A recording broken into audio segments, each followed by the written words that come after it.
Hello, my name is Bart Thompson. I'm the pastor at Warwood and Shore Creek United Methodist Churches.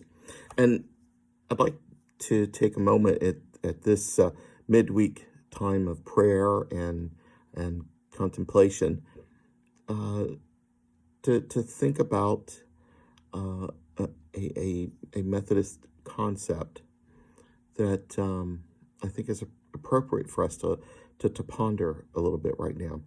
And that is prevenient grace. And I know for us United Methodists, you've heard this language before, but stick with me. Stick with me. Um, there's something special about prevenient grace, especially at this time.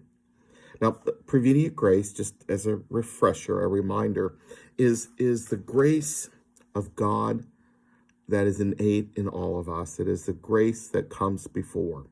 Now prevenient is an old word. We don't say it too much now, other than in church settings or academic places. But it's the grace that comes before, coming before. That's what prevenient means, coming before.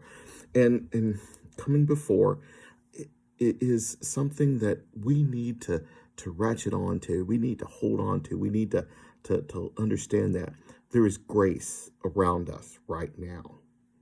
The grace that surrounds us right now.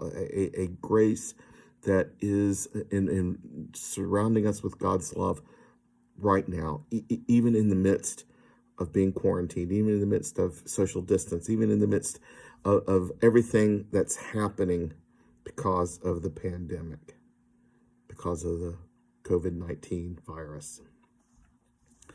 God is at work in you right now, my brothers and sisters. In Romans chapter 5, verse 8, St. Paul writes, God shows his love for us because while we were still sinners, Christ died for us. Christ died for us even before we accepted grace, even before we had our justifying experience, even before we went down the path of sanctification, you know, becoming people that believe, becoming disciples, becoming followers of Jesus. God is at work in us right now.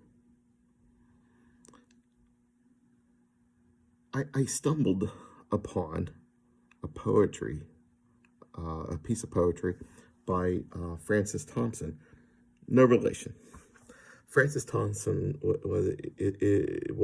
he's passed away, a Catholic poet from England. And he died in 1907.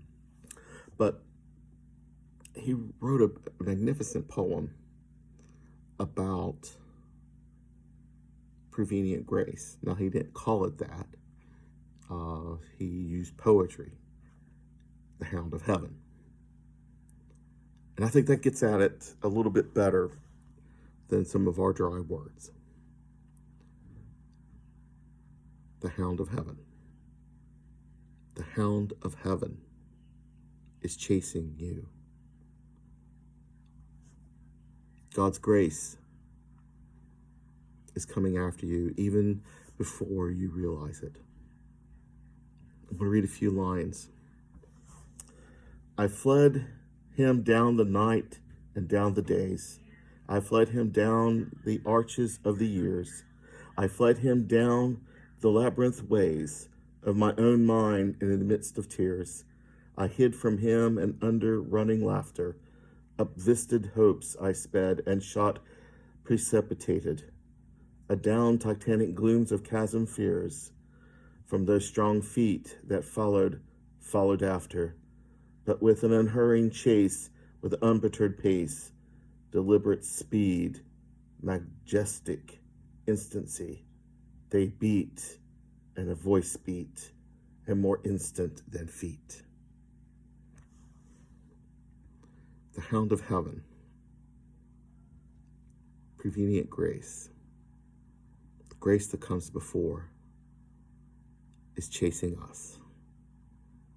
That's how much God loves us. in this pandemic, we need to revisit that. We need to understand that God is not leaving us alone. God loves us, and God is chasing us down. So I encourage you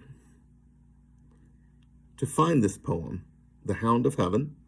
Put it in your Google machine, look it up, read it. It's beautiful. It reminds us of how much God loves us. God loves us so much that God sent his son Jesus.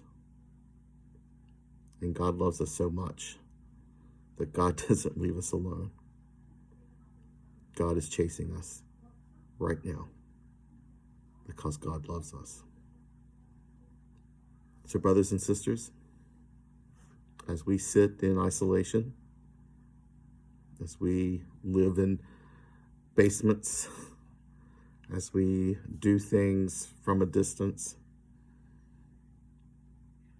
know that you are loved and you are beloved.